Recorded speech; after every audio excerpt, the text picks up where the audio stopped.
اعوذ باللہ من الشیطان الرجیم بسم اللہ الرحمن الرحیم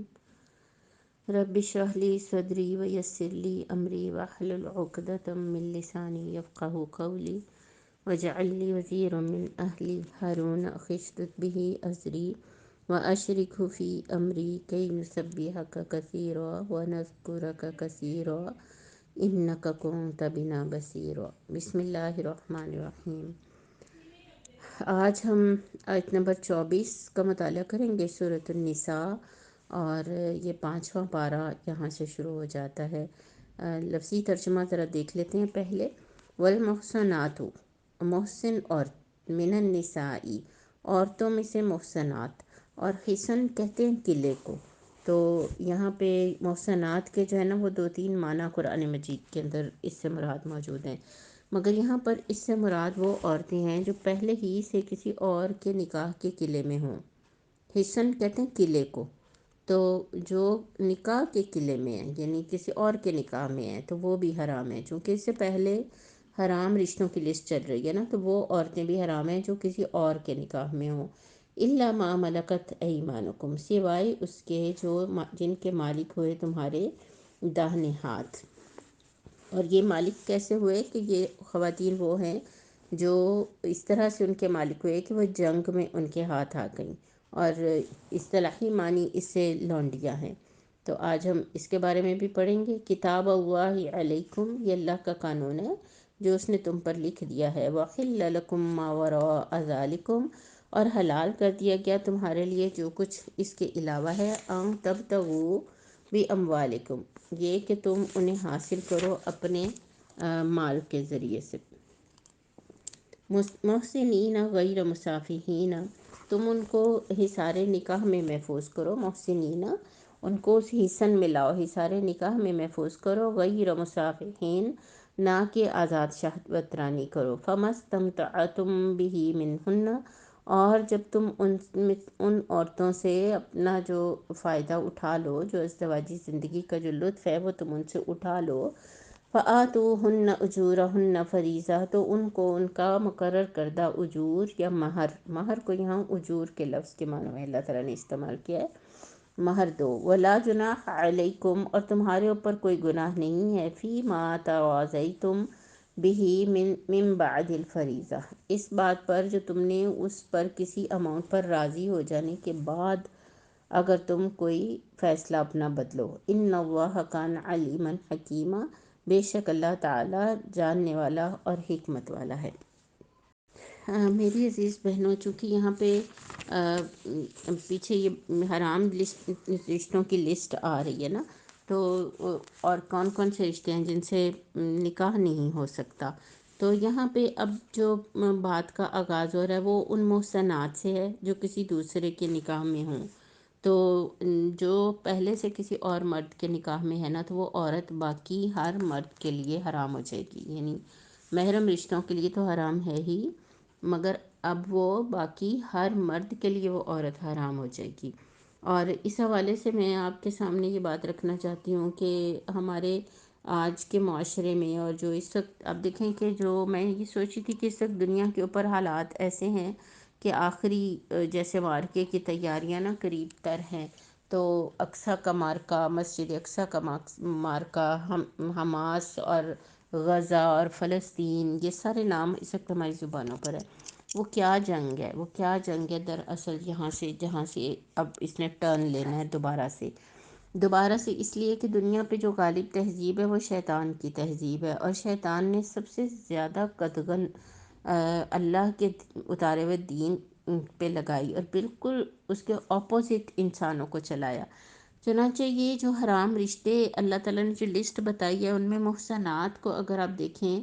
تو ٹی وی ڈرامے، کل پرسوں میں ایک ایسے وہ اسکرول کرتے ہوئے ایک کلپ سامنے آ گیا، تو میں اس لحاظ سے دیکھ لیتی ہوں کبھی کبھار جب ذرا سی فرصت ہو کہ تھوڑا سا دیکھ لوں کہ کیا چل رہا ہے اس وقت۔ تو مطلب بیوی کسی اور کی ہے، عاشق کوئی اور ہے، شوہر خود بھی کسی اور کے اوپر عاشق ہے، اور وہ جس کے اوپر عاشق ہے وہ بھی کسی اور کی بیوی ہے۔ تو یہ ایک انتہائی قبیح صورتحال ہے جسے ہم نے سورہ بقرہ کے اندر پڑھا تھا کہ ہاروت اور ماروت کے واقعے میں کہ اللہ تعالیٰ نے ان کو جو دو بزرگوں، دو پیروں کی شکل میں اس قوم کی آزمائش، بنی اسرائیل کی آزمائش کے لیے بھیجا تھا، اور وہ ان کو جادو سکھاتے تھے، اور ان کا سب سے گھٹیا ترین جو ان کی خواہش ہوتی تھی نا، وہ یہ تھی کہ وہ اس عورت کو حاصل کریں جو پہلے سے ہی کسی اور کے نکاح میں ہے، اس بیوی کو حاصل کریں، اس کو اپنی بیوی بنائیں۔ تو وہ ایسے عمل کرتے تھے جس سے میاں اور بیوی کے درمیان جدائی پڑ جائے، اور یہ ایک انتہائی جو ہے نا وہ ایک عجیب معاملہ ہے کہ شیطان جو ہے اسے سب سے زیادہ نفرت میاں اور بیوی کے رشتے کے درمیان میں ہی ہے، اور وہ جو سب سے زیادہ اٹیک کرتا ہے وہ اسی تعلق کے اوپر ہے۔ حدیث مبارکہ کے اندر ہے کہ نبی کریم صلی اللہ علیہ وسلم نے فرمایا کہ شیطان سمندر کے بیچ میں ایک جزیرہ ہے، اس کے اوپر اپنا تخت لگاتا ہے، اور جب تمام جو اس کے کرندے ہیں نا، جو اس کے چیلے چانٹے ہیں، وہ دنیا بھر میں اپنی اپنی کاروائیاں کر کے جا جا کے اس کو رپورٹ دیتے ہیں، لیکن وہ کسی کی رپورٹ سے خوش نہیں ہوتا، اور پھر ایک شخص اس کے پاس آتا ہے، ایک اس کا کرندہ آتا ہے اور اسے کہتا ہے کہ آج میں نے بہت بڑا کام کیا کہ میں نے میاں اور بیوی کے درمیان جدائی ڈال دی۔ تو شیطان اس بات پہ اتنا خوش ہوتا ہے، اتنا خوش ہوتا ہے کہ وہ ہوا خارج کرتا ہوا، نبی کریم صلی اللہ علیہ وسلم نے فرمایا کہ ایسے چھلانگے مارتا ہوا ایک سے دوسرے کنارے تک جاتا ہے، یعنی اس کو سب سے زیادہ اس کے لیے ہیپیسٹ مومنٹ وہ ہوتا ہے جب وہ میاں اور بیوی کے درمیان جدائی ڈال دے۔ اور والمحسنات من النساء، تو محسن عورتیں بھی حرام ہیں۔ اب حرمت کی اب دیکھیے کہ نہ ان کے اوپر کوئی غلط نظر ڈالنی ہے، نہ ان کے اوپر سوچنا ہے، اور ان کے بارے میں خیال اور گمان تک نہیں لانا، اور خود ان عورتوں کے لیے بھی ان کی وفاداری کا سب سے زیادہ جو مستحق ہے ان کا شوہر ہے، اللہ ماشاء اللہ کہ اس شوہر سے ہی کچھ مسائل ہوں تو پھر باقاعدہ، جیسے آگے جا کے آئے گا کہ پھر باقاعدہ وہ اس سے طلاق لے اور علیحدہ ہو، اور پھر وہ کسی اور مرد کے پاس جائے جو کچھ اس نے کرنا ہے۔ تو یہاں پہ خاص طور پر اب ہم پڑھیں گے الا ما ملکت ایمانکم، مگر اس سے پہلے میں کچھ نکات جو ہے نا وہ اس حوالے سے آپ کے سامنے رکھنا چاہتی ہوں کہ اللہ تعالیٰ کی نظر میں خاندان بنانے کی یہ رشتوں کی جو لسٹ دے دی گئی کہ دو بہنوں کو جمع نہ کرو، اور یہ کہ جو تمہاری ان بیٹوں کی بیویاں بھی، بہویں بھی تمہارے اوپر حرام ہیں، جو تمہاری صلب سے ہیں، یعنی تمہارے حقیقی بیٹوں کی جو بیویاں ہیں وہ سسر بھی ان کے اوپر حرام، سسر کے لیے وہ عورت حرام ہوگی جو بیٹے، یعنی باپ اور بیٹے بھی اکٹھے اگر ایک گھر میں رہ رہے ہیں تو دونوں ایک ہی عورت کے اوپر وہ ولی شہوت کی نظر نہ ڈالیں۔ اسلام نے گھر اور خاندان کو مضبوط رکھنے کے لیے جو اقدامات لیے تو وہ اس لیے انتہائی اہم ہیں کہ وہ جو اسلام کا اجتماعی نظام ہے نا، جو خاندانی نظام ہے، یہ اس کی بنیاد ہے، یہ اس کی بنیادی اینٹ ہے۔ اس نکاح کے حوالے سے جتنے تعلقات بنیں گے ان کی حلت و حرمت کا درست رہنا گویا اسلامی معاشرے کے آپ کہیں کہ مضبوط ہونے کی دلیل ہے، اور خاندان پہلی اکائی ہے، بنیادی اینٹ ہے میری بہنوں۔ اگر خاندان کے اندر جو ہے وہ اختلاط اور مطلب مکسنگ بہت زیادہ، اور پھر اس کے الٹیمیٹ اس کے رزلٹس کے نسب ہی خراب ہو جائے، وہ نسب ایسے خراب ہو جاتا ہے کہ پھر ایسی کوئی لمٹ نہیں ہے، اور جنسی تعلقات جو ہیں وہ کھل گئے ہیں، پھیل گئے ہیں اور خراب ہو چکے ہیں، اور فحاشی پھیل گئی ہے، اور اس سے پورا جو معاشرہ ہے وہی ملوث ہو گیا ہے۔ تو اصل میں جو ان مرد اور عورت جو نکاح کرتے ہیں نا، جب وہ حصن جسے اللہ نے کہا ہے قلعے کے اندر جب اللہ تعالیٰ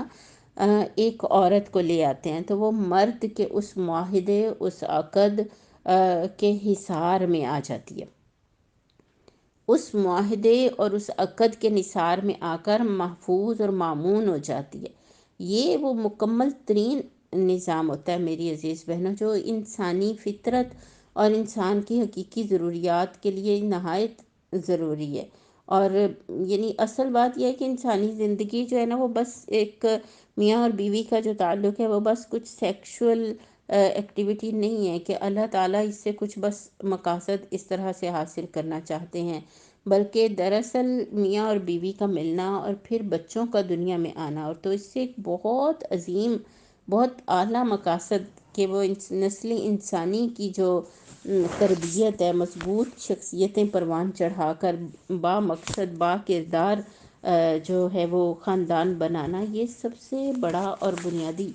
مقصد ہے۔ تو جانوروں کے درمیان اب دیکھیں، بس وہ ان کو مطلب وہ ملتے ہیں،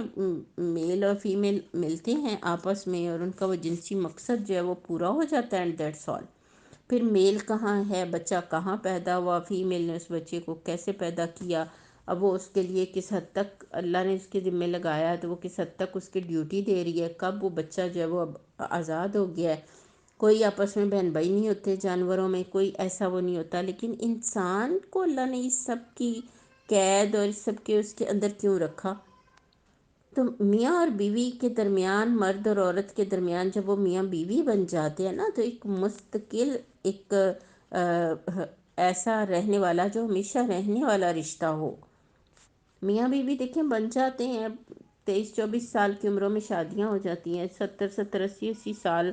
کی عمروں میں جا کے فوت ہوتے ہیں، تو یوں 50-50 60-60 سال کی رفاقتیں، اکٹھے زندگیاں گزارنا ہم اس دنیا میں دیکھتے ہیں۔ جب وہ دونوں اکٹھے پوری زندگی گزارتے ہیں تو اس بچے کے تمام، آپ کہیں کہ سیکیورٹی جو میئرس ہیں نا، وہ اسی خاندان کے اندر، وہی میاں بیوی کے ماتحت رہ کے اس کے وہ پورے ہوتے ہیں۔ بچے جوان ہوتے ہیں، کیریئر شروع کرتے ہیں، پھر ان کی شادیاں کرنا۔ تو دنیا جو ہے وہ اس وقت اگر علم اور ٹیکنالوجی کے میدان میں جا رہی ہے نا، تو وہ علم اور ٹیکنالوجی قرآن و مجید سے آگے نہیں جا سکتا۔ تو قرآن مجید ہمیں یہ بتا رہا ہے کہ وہ عورتیں بھی حرام ہیں جو کسی اور مرد کے نکاح میں ہوں۔ تو اس کو اسی طرح سے ہمیں اپنے معاشرے کے اندر لینا ہوگا کہ وہ یہ رشتے پاکیزگی کے ساتھ پورے منظم طریقے سے، محفوظ طریقے سے آگے بڑھیں، تاکہ خاندان کی جو فیکٹری ہے وہ بیسٹ میٹیریل جو ہے اسے پروڈیوس کر سکے۔ حضرت عمر بن الخطاب کا ایک بڑا زبردست کال ہے، بہت زبردست، کہ ایک شخص ان کے پاس آیا اور وہ اپنی بیوی کو وہ صرف اس لیے طلاق دینا چاہتا تھا کہ اب اسے اس سے کوئی محبت نہیں رہی تھی۔ تو حضرت عمر رضی اللہ تعالیٰ عنہ نے فرمایا کہ کیا خاندان کی اساس صرف محبت پر ہے؟ آج ہم کہتے ہیں کہ ایک کتنی ڈسکشن ہوتی ہے کہ میاں بیوی کے درمیان محبت نہیں ہے، ہم تو کمپرومائز کیا۔ بلکہ اگر آپ ایک سروے کریں نا، تو بہت سارے میاں بیوی کے درمیان آپ کو یہ بات ملے گی کہ محبت تو پتہ نہیں، کمپرومائز ہے۔ اب یہ کمپرومائز کیا ہے؟ یعنی دل کے اندر ایسے کوئی جذبہ نہیں ہے، دل یہی ہے کہ یا اللہ یہ کیا مل گیا تھا مجھے، اس کے بغیر میری زندگی کتنی اچھی ہوتی ہے، اگر یہ میری زندگی میں نہ آتا تو یہ کیا مجھے مل گیا، تو اب اس کے بغیر زندگی میری کتنی اچھی، دل میں وہی گلہ اور شکوہ ہے، مگر بس برداشت کر رہے ہیں، رہنا ہے بھئی، بچوں کی خاطر رہنا ہے۔ تو حضرت عمر بن الخطاب کی آپ وہ دیکھیے کہ وہ یہ کہہ رہے ہیں کہ خاندان کی اساس صرف محبت پر ہے، اگر یہی ہے تو پھر بچوں کی پرورش کا کیا بنے گا، اور پھر ذمہ داریاں کون سنبھالے گا؟ تو کیسے انہوں نے دیکھیں، انہوں نے قرآن پڑھا تھا نا، اور قرآن مجید میں اللہ تعالیٰ ایک اور جگہ کہتے ہیں فَعَاشِرُوهُنَّ بِالْمَعْرُوفِ، کہ ان عورتوں کے ساتھ اچھے طریقے سے رہو، فَإِن كَرِهْتُمُوهُنَّ، اور اگر تمہیں ان سے کراہت محسوس ہو، وہ تمہیں اچھی نہ لگیں، فَعَسَىٰ أَن تَكْرَهُوا شَيْئًا، تو ہو سکتا ہے کہ وہ چیز جو تمہیں ناپسند ہو، وَيَجْعَلَ اللَّهُ فِيهِ خَيْرًا كَثِيرًا، تو اللہ تعالیٰ نے تمہارے لیے اس میں بہت خیر اور بھلائی رکھ دی ہو۔ تو یہ وہ چیز ہے نا کہ جس میں انسان، تو وہ جو کمپرومائز ہے وہ اس سوچ کے ساتھ ہے نا کہ دنیا تو اصل چیز ہی نہیں ہے، جنت اصل چیز ہے، جنت میں بنائے ہوئے رشتے، جنت میں بنایا ہوا تعلق جو ہے وہ سب کچھ ہوگا۔ تو یہاں تو امتحان کے لیے اللہ تعالیٰ نے ساروں کو اکٹھا کیا ہوا ہے۔ اور یہاں پہ جیسے کہ محسنات کی بات آ رہی ہے نا، تو یہ بھی آپ ذہن میں رکھیں کہ جنگ میں ہاتھ آئی ہیں نا، تو یہ پہلے سے وہاں کسی کی نکاح میں ہو سکتی تھیں، تو اس فکرے میں اصل میں جو ایکسیپشن دی گئی نا، وہ ان قیدی عورتوں کے بارے میں ہے جو گرفتار ہو کر ہاتھ آ گئی ہیں، لیکن دارالحرب اور دارالکفر میں وہ دراصل دوسرے کسی مرد کے نکاح میں تھیں۔ اس صورت میں ان کا تعلق نکاح ان کے سابقہ خاوندوں کے ساتھ ڈسکنیکٹ ہو جائے گا نا، ختم ہو جائے گا، منقطع ہو جائے گا، کیونکہ دارالکفر سے دارالاسلام میں آ جانے کی وجہ سے ان کا نکاح ٹوٹ گیا۔ تو یہ سورۃ التحریم میں ہم اس کو زیادہ تفصیل کے ساتھ پڑھتے ہیں، لیکن یہاں بس آپ اصولی طور پر سمجھ لیں، کیونکہ دارالاسلام میں آ گئی ہیں نا، تو اب واپس انہوں نے جانا نہیں، اور یہ اسلام کے اندر ہی انہوں نے رہنا ہے، تو اب اسلامی معاشرے کے اندر ان کا کوئی خامن نہیں ہے، تو اب اس لیے ان کو پھر یا تو ان کے نکاح ہوں گے باقاعدہ، یا پھر یہ کسی کے کو دے دی جائیں گی بطور لونڈی۔ تو وہاں پہ اب بطور لونڈی ان کا کیا معاملہ ہوگا، اور کیوں، کیسے اللہ تعالیٰ نے لونڈیوں کو کس طرح سے حلال کیا، اور لونڈیوں کا معاملہ کیسے چلے گا، تو یہ اس کو ہم نا مولانا مودودی ہی کے حاشیے کی روشنی میں پہلے دیکھتے ہیں، کیونکہ مولانا مودودی نے کافی اچھے سے کلیئر کیا۔ میں کوشش کرتی ہوں کہ انشاءاللہ ہم اس کو پڑھ لیتے ہیں، تو یہ جو اس کے نکات ہیں وہ ہمیں بہت اچھے سے سمجھ میں آئیں گے۔ یعنی جو عورتیں دار جنگ میں پکڑی ہوئی آئیں اور ان کے کافر شوہر دارالحرب میں موجود ہوں، وہ حرام نہیں ہیں، کیونکہ دارالحرب سے دارالاسلام میں آنے کے بعد ان کے نکاح ٹوٹ گئے۔ ایسی عورتوں کے ساتھ نکاح بھی کیا جا سکتا ہے، اور جس کی ملکیں یمین میں ہوں وہ ان سے تمتع بھی کر سکتا ہے، یعنی بیوی کی طرح تعلق قائم کر سکتا ہے۔ البتہ فقہاء کے درمیان اس امر میں اختلاف ہے کہ اگر میاں اور بیوی دونوں ایک ساتھ گرفتار ہوں تو پھر ان کا کیا حکم ہے۔ امام ابو حنیفہ اور ان کے صاحب کہتے ہیں کہ ان کا نکاح باقی رہے گا، اور امام مالک اور امام شافعی کا مسلک یہ ہے کہ ان کا نکاح باقی نہیں رہے گا۔ البتہ لونڈیوں سے تمتع کے معاملے میں بہت سی غلط فہمیاں لوگوں کے ذہن میں ہیں، لہٰذا حسب ذیل مسائل کو اچھی طرح سے سمجھ لینا چاہیے۔ نمبر 1، جو عورتیں جنگ میں گرفتار ہوں ان کے پکڑتے ہی ہر سپاہی ان کے ساتھ مباشرت کر لینے کا مجاز نہیں ہے، ٹھیک ہے، پہلی بات یہ ہے، بلکہ اسلامی قانون یہ ہے کہ ایسی عورتیں حکومت کے حوالے کر دی جائیں گی۔ حکومت کو اختیار ہوگا کہ وہ چاہے تو ان کو رہا کر دے، چاہے ان سے فدیہ لے، ان کا تبادلہ ان مسلمان قیدیوں سے کرے جو دشمن کے ہاتھ میں ہوں، اور چاہے تو انہیں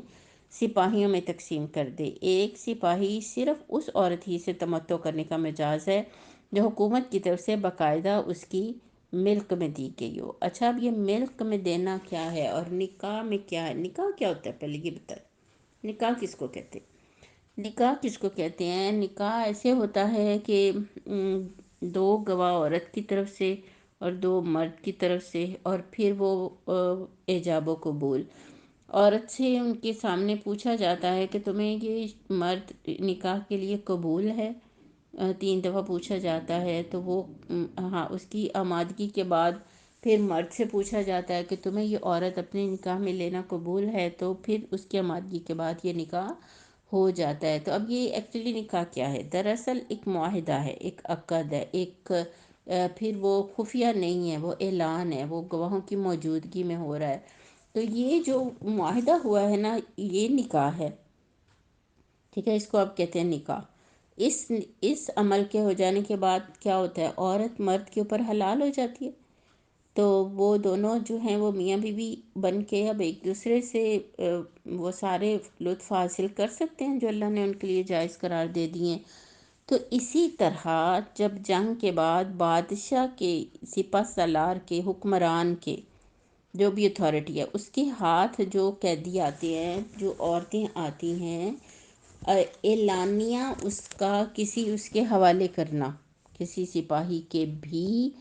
وہ اسی طرح ایک اعلان ہے، یعنی یہ کوئی خفیہ سرگرمی نہیں ہے، نہ کوئی وہاں کوئی استغفر اللہ جنس کا کھیل شروع ہو جاتا ہے، بلکہ وہ عورت بادشاہ کے پاس، سپہ سالار کے پاس بطور مال غنیمت پہلے جمع ہوتی ہیں، پھر وہ اس کو آگے جو ہے وہ ان سب کے درمیان تقسیم کرے گا نا۔ تو عورت یہاں پہ پہلا نقطہ یہی ہے کہ وہ جو ملک میں دینا ہے نا، اب آپ یہ ذہن میں رکھیے گا کہ وہ جو ملک میں دینا ہے حکمران کا، حکومت کی طرف سے باقاعدہ، وہ ایک اعلان ہے، وہ ایک اسی طرح نون سرگرمی ہے جیسے نکاح ہے، اگرچہ یہ نکاح کے برابر چیز نہیں ہے۔ نکاح جو ہے نا وہ اس کی زیادہ اور اہم اہمیت اور فضیلت اور ویلیو ہے، یہ اس کے برابر نہیں ہو سکتا، لیکن یہ کہنا کہ یہ بھی بالکل ایک آزاد روی والا کھیل ہے، تو یہ آزاد روی نہیں ہے، اس کے بھی قواعد و ضوابط ہیں، اس کے بھی قوانین ہیں۔ تو دیکھیں آگے آپ پڑھیں اس کے قوانین کیا ہیں، کہ جو عورت اس طرح، دوسرا نقطہ ہے کسی کی ملک میں دی جائے، اس کے ساتھ اس وقت تک مباشرت نہیں کی جا سکتی جب تک کہ اسے ایک مرتبہ ایام ماہواری نہ آ جائیں اور یہ اطمینان نہ ہو لے کہ وہ حاملہ نہیں ہے۔ اس سے پہلے مباشرت کرنا حرام ہے۔ اگر وہ حاملہ ہو تو وضع حمل سے بھی پہلے بھی مباشرت ناجائز ہے۔ ٹھیک ہے، دیکھیں اب قوانین اسی طرح سے ہیں نا۔ جنگ میں پکڑی ہوئی تیسرا نکتہ ہے، عورتوں سے تمتع کے معاملے میں یہ شرط نہیں ہے کہ وہ اہل کتاب ہی سے ہوں۔ ٹھیک ہے، وہ کافر بھی ہو سکتی ہیں، مشرک بھی ہو سکتی ہیں، ان کا مذہب خواہ کوئی بھی ہو، کیونکہ جیلیں نہیں ہیں نا، کچھ ایسا سسٹم نہیں ہے۔ تو اب وہ ان لوگوں نے رہنا تو معاشرے میں ہی ہے نا، تو انہیں کس طرح سے رکھا جائے گا؟ تو ان کا مذہب خواہ کوئی بھی ہو، بہرحال وہ تقسیم کر دی جائیں گی، تو جن کے حصے میں آئیں وہ ان سے تمتع کر سکتا ہے۔ چوتھا نکتہ ہے کہ جو عورت جس شخص کے حصے میں دی گئی ہو، صرف وہی اس کے ساتھ تمتع کر سکتا ہے۔ یعنی اب وہ ایسی رکھیل یا ایسی کوئی تو وائف نہیں بن جائے گی کہ بس وہ اب اس کا مقصد وجود ہی یہی ہے اور جو چاہے اس سے مزے لے، نہیں، صرف وہی اب اس سے تمتع کر سکتا ہے، جس طرح شوہر کی ایک بیوی ہے اور بس وہی اس سے تمتع کر سکتا ہے نا، کسی دوسرے کو اسے ہاتھ لگانے کا حق حاصل نہیں ہے۔ اس عورت سے جو اولاد ہوگی وہ اسی شخص کی جائز اولاد سمجھی جائے گی جس کی ملک میں وہ عورت ہے۔ اس اولاد کے قانونی حقوق وہی ہوں گے جو شریعت میں صلبی اولاد کے لیے مقرر ہیں۔ صاحب اولاد ہو جانے کے بعد وہ عورت فروخت نہ ہو سکے گی اور مالک کے مرتے ہی وہ آپ سے آپ آزاد ہو جائے گی۔ یعنی اب یہاں پہ نکاح نہیں، لیکن اب دیکھیں جیسے میاں اور بیوی میں انڈرسٹینڈنگ نہیں ہے، کچھ چیز معاملات سیٹ نہیں ہے، تو طلاق کی آپشن ہے، خلا کی آپشن ہے۔ تو یہاں پہ اب اس کی کیا آپشن ہوگی؟ تو جو عورت اس طرح کسی شخص کی ملک میں آئی ہو، اسے اگر اس کا مالک کسی دوسرے شخص کے نکاح میں دے دے، ٹھیک ہے، وہ اس کے جس کو دی گئی وہ کہتا ہے نہیں بھی میں نے تو نہیں رکھنی اپنے گھر میں، تو کوئی اور لینا چاہے تو کوئی اور کہتا ہے کہ ٹھیک ہے مجھے دے دو، تو اب وہ اس کو دے سکتا ہے، دے دے گا۔ تو جب وہ دے دے گا تو وہ اب سارے حقوق دوسرے کو حاصل ہو جائیں گے۔ تو وہ دوسرا کہتا ہے کہ یہ رہے گی تو میرے گھر میں اس کو اپنی لونڈی بنا لوں گا، لیکن خدمت یہ تمہاری کر سکتی ہے۔ تو پانچواں نکتہ دیکھیں کہ جو عورت اس طرح کسی شخص کی ملک میں آئی ہو، اسے اگر اس کا مالک کسی دوسری شخص کے نکاح میں دے دے تو پھر مالک کو اس سے دوسری تمام خدمات لینے کا حق تو رہتا ہے، لیکن شہوانی تعلق کا حق باقی نہیں رہتا۔ دیکھیں اسلامی معاشرہ کھلی جو جنسی انارکی ہے نا، اور ایک جنسی حیوان بنا کے انسان کو نہیں دیکھتا کسی بھی صورت میں، ہر صورت میں اس کے لیے قواعد و ضوابط ہے۔ چھٹا نکتہ ہے کہ جس طرح شریعت نے بیویوں کی تعداد پر 4 کی پابندی لگائی ہے، اسی طرح لونڈیوں کی تعداد پر نہیں لگائی، لیکن اس معاملے میں کوئی حد مقرر نہ کرنے سے شریعت کا منشا یہ نہیں تھا کہ مالدار لوگ بے شمار لونڈیاں خرید کر جمع کر لیں اور اپنے گھر کو عیاشی کا اڈا بنا لیں، بلکہ در حقیقت اس معاملے میں عدم تعین کی وجہ جنگی حالات کا عدم تعین ہے۔ ساتواں نکتہ دیکھیں کہ ملکیت کے تمام دوسرے حقوق کی طرح وہ مالکانہ حقوق بھی قابل انتقال ہیں جو کسی شخص کو از روئے قانون کسی اسیر جنگ پر حکومت نے عطا کیے ہوں۔ آٹھواں نکتہ ہے کہ حکومت کی طرف سے حقوق ملکیت کا باقاعدہ عطا کیا جانا ویسا ہی ایک قانونی فعل ہے جیسا نکاح ایک قانونی فعل ہے، لہٰذا کوئی معقول وجہ نہیں کہ جو شخص نکاح میں کسی قسم کی کراہت محسوس نہیں کرتا وہ خام خواہ لونڈی سے تمتع میں کراہت محسوس کرے۔ نوواں نکتہ ہے اسیران جنگ میں سے کسی عورت کو کسی شخص کی ملکیت میں دے دینے کے بعد پھر حکومت اسے واپس لینے کی مجاز نہیں رہتی، بالکل اسی طرح جیسے کسی عورت کا ولی اس کو کسی کے نکاح میں دے چکنے کے بعد اب واپس لینے کا مختار نہیں رہتا۔ 10واں نکتہ ہے اگر کوئی فوجی کمانڈر محض وقتی اور عارضی طور پر اپنے سپاہیوں کو قیدی عورتوں سے شہوانی پیاس بجھا لینے کی اجازت دے دے اور محض کچھ وقت کے لیے انہیں فوج میں تقسیم کرے تو یہ اسلامی قانون کی روح سے قطعاً ایک ناجائز فعل ہے، اور اس میں اور زنا میں کوئی فرق نہیں ہے، اور زنا اسلامی قانون میں جرم ہے۔ تو یہاں پہ یہ سمجھ میں آ رہا ہے ہمیں کہ وہ جو تمتع تھا نا کہ کچھ دیر کے لیے جنگوں کے دوران جو ہے وہ تمتع کی اجازت مل جاتی تھی، تو وہ ایک اب اس کی کوئی وہ نہیں ہے، اب نہیں ہو سکتا اس طرح سے۔ اور فقہا اب اس پر بالکل متفق ہیں کہ اب اس پر کوئی ایسی سرگرمی نہیں کی جا سکتی۔ اس کے بعد فرمایا کتاب اللہ علیکم، کہ یہ اللہ کا قانون ہے جس کی پابندی تمہارے اوپر لازم ہے، کہ اللہ تعالیٰ کا عہد اور میثاق ہے اور تمہارے اور اس کے درمیان پختہ طور پر طے ہوا ہے۔ تو اب جو رسوم رواج، جو خاندان کے سب طریقے اور جو چیزیں تم تک پہنچی ہیں وہ سب چھوڑو، اور بس اب اللہ تعالیٰ کا جو قانون ہے اس پر عمل کرو۔ میری عزیز بہنوں، یہ بات بھی آپ نوٹ کر لیں کہ قرآن کریم نے جن عورتوں کو محرمات کی فہرست میں شامل کیا ہے نا، جو لسٹ دی ہے اللہ تعالیٰ نے، اس میں سے اکثریت ایام جاہلیت میں بھی حرام تھی، اور ایام جاہلیت میں بھی صرف باپ کی منکوحہ حرام نہ تھی، اسی طرح دو بہنوں کے درمیان نکاح بھی جائز نہ تھا، اور یعنی جو پہلے سے کسی اور کی منکوحہ ہو اس کے ساتھ دوبارہ نکاح کرنے کو بھی سمجھتے برا ہی فعل تھے، لیکن وہ برائی کی وہ جو ہوتی ہے نا کراہت، اور وہ چیز نہیں تھی، نتیجتاً یہ پابندیاں اتنی امپلیمنٹ نہیں ہوتی تھیں، یہ اصل میں کھل گئی تھیں۔ تو اللہ تعالیٰ نے اب کہا کہ یہ اللہ کا قانون ہے، اب اسے ایسے نہ سمجھو، یہ اللہ کا قانون ہے اور باہر طور اس کی پابندی کرو۔ تو ہمیں سوچنا چاہیے یہاں پہ ٹھہر کے کہ اسلام میں تصورات اور عقائد، اخلاق، افکار، سب جو اللہ تعالیٰ جو قوانین ہمیں دے رہے ہوتے ہیں، ان کا بنیادی ماخذ کیا ہے۔ قانون سازی کا اصل جو اصول ہے نا، وہ کیا ہے کہ اللہ کی ذات سب سے بڑی ہے، اور سب سے بڑا قانون دینے کا اختیار بھی اسی کا ہے،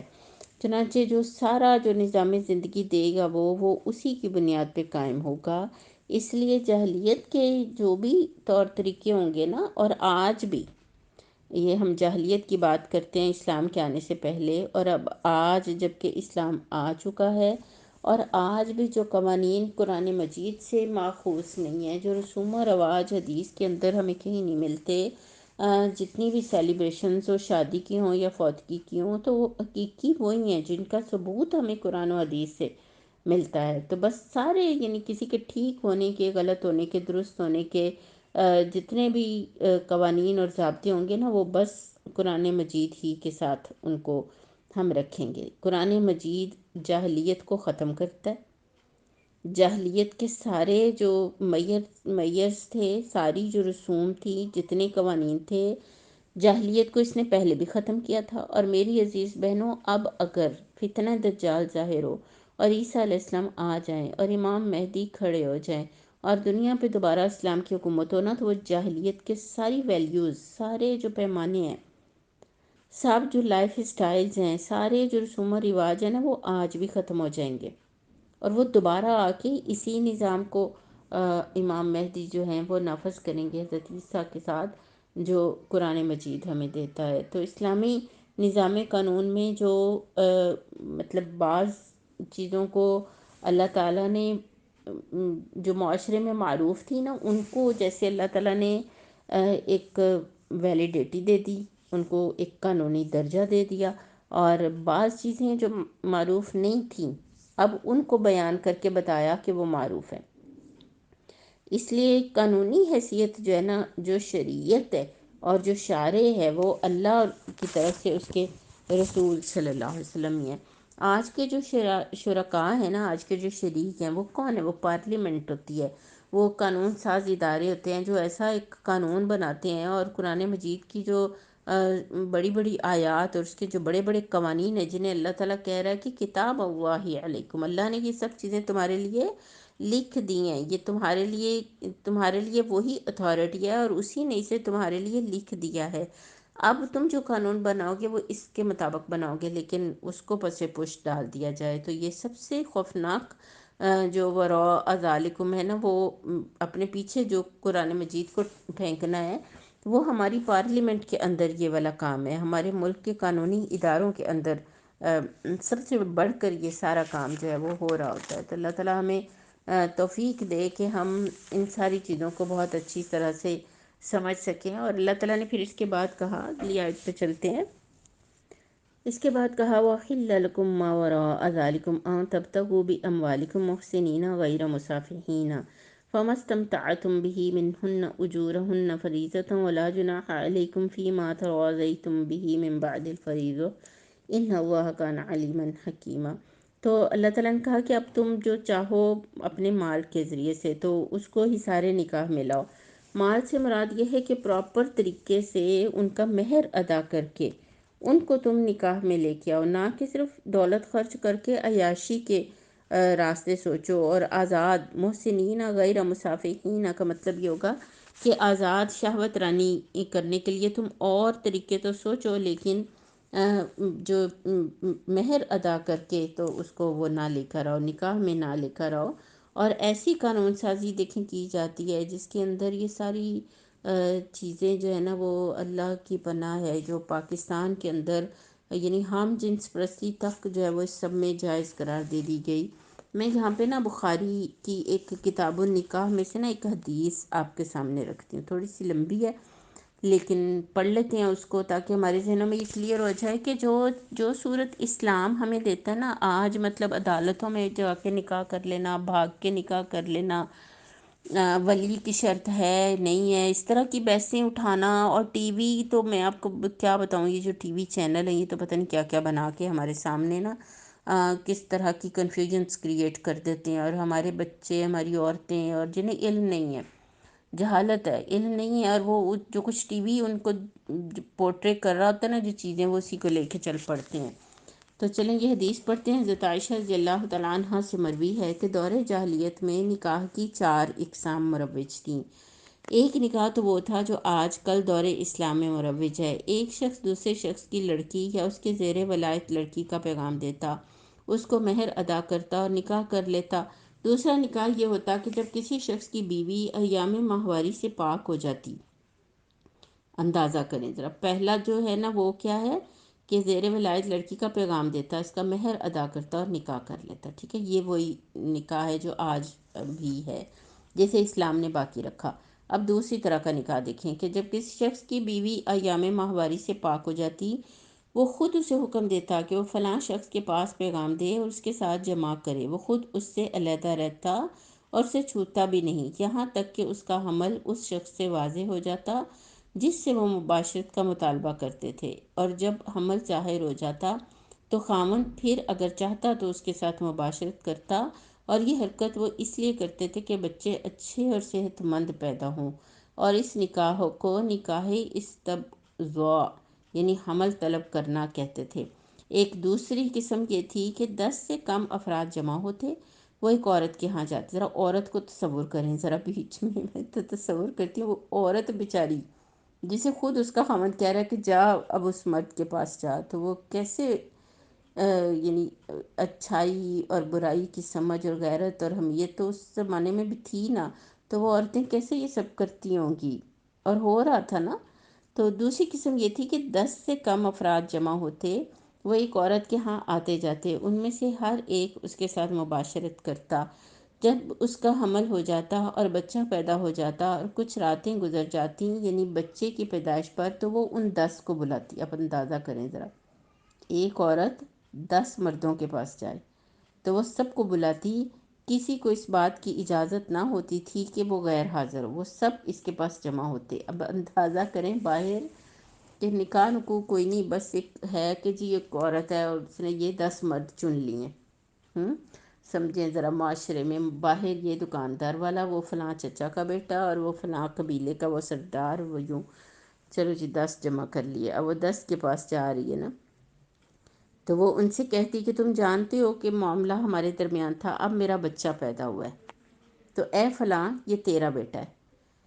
اور وہ جس شخص کا اس کا دل چاہتا نا وہ اس کا نام لے لیتی، اس طرح اس شخص کا وہ بیٹا قرار پاتا، اور کوئی شخص پھر اس بچے کا انکار نہ کر سکتا۔ اور چوتھا نکاح یہ تھا کہ بہت سے لوگ ایک عورت کے پاس آتے جاتے، یہ عورت کسی کو بھی روکتی نہ تھی، یہ عورتیں جسم فروش ہوا کرتی تھیں، وہ اپنے دروازوں پر خاص جھنڈے نصب کیا کرتیں جو ان کے علامت ہوتے تھے، ان میں سے جو بھی ان کے ہاں آتا جاتا، جب ان سے کوئی حاملہ ہو جاتی اور بچہ پیدا ہوتا تو وہ سب جمع ہو جاتے اور قیافہ دان کو بلایا جاتا۔ اب وہ اس بچے کو جس کا بیٹا قرار دیتا یہ اس کا ہو جاتا اور اس کا بیٹا پکارا جاتا، کوئی بھی اس کا انکار نہ کر سکتا تھا۔ تو ان میں سے تیسرا اور چوتھا تو زنا ہے، جس کی حرمت آیات میں بالکل منصوص ہے، یعنی اللہ تعالیٰ نے لکھ دی ہے، چاہے وہ دوستی ہو یا پیشہ ورانہ حرام کاری ہو۔ دوسرا نکاح ایک ایسی بدکاری، ایسی گھٹیا حرکت ہے میری عزیز بہنوں، جس کے لیے کوئی لفظ نہیں ہو سکتا۔ تو ہاں، پہلا وہ نکاح ہے صرف جسے قرآن مجید جو ہے نا وہ احسان قرار دیتا ہے، یعنی حسن میں وہ کہتا ہے کہ قلعے میں آ گئی۔ تو احسان جو ہے نا، قلعہ جو ہے اس کا مطلب ہے حفاظت اور بچاؤ، یعنی انسان جب وہ نکاح کر لیتا ہے عورت اور مرد کے درمیان تو برائی اور بدکاری نہیں ہوتی پھر یہ۔ اور ٹھیک ہے، آج کے لیے پھر اتنا ہی کافی ہے انشاءاللہ۔ اللہ تعالی ہمیں سمجھنے کی توفیق عطا کرے۔ اس میں ایک مہر کی بات بھی آئی ہے، اس کو بھی دیکھ لیتے ہیں کہ اسلامی قانون جو ہے وہ مہر کو ایک فرض شدہ حق تو قرار دیتا ہے، اور مہر کے بارے میں ہم نے پیچھے کافی زیادہ پڑھا بھی ہے۔ یہاں پر یہ ہے کہ پھر جو ازواجی زندگی کا لطف تم ان سے اٹھاؤ نا، فآتوہن اجورہن فریضہ، تو تم انہیں ان کا مہر دے دو، یعنی حرام طریقے سے نہ ہو کچھ بھی، کھیل اور تماشا نہ ہو، بلکہ پورے قواعد کے ساتھ از روئے شریعت جس طرح سے مہر دیا جاتا ہے اس طرح سے دو، خوشی سے دو، رغبت سے دو۔ اجور کا مطلب یہ ہے کہ تمہارے ذہن میں یہ ہو کہ تم ایک بہترین خدمت وہ بیوی تمہاری سر انجام دے رہی ہے، اور اب تم اس کے لیے بھی کوئی جو تمہاری طرف سے جو فریضہ تھا تم بھی اسے خوشی سے اس کو ادا کرو۔ پیچھے ہم نے اس کو صدقہ کے ساتھ پڑھا ہے، صدقاتی ہننا، تو وہ کہ یعنی وہ دل کی خوشی اور رضامندی کے ساتھ ان کو یہ ادا کرو۔ تو دونوں کے درمیان جو معاملہ طے پا جائے اسے باہمی محبت اور موافقت کے ساتھ ہونا چاہیے، نہ کہ کھیل اور تماشے کے طور پر۔ جزاک اللہ خیر۔ سبحانک اللہم و بحمدک سبحانک اللہم و بحمدک نشہد ان لا الہ الا انت نستغفرک و نتوب الیک۔ سبحان ربک رب العزت عما یصفون وسلام علی المرسلین والحمد للہ رب العالمین۔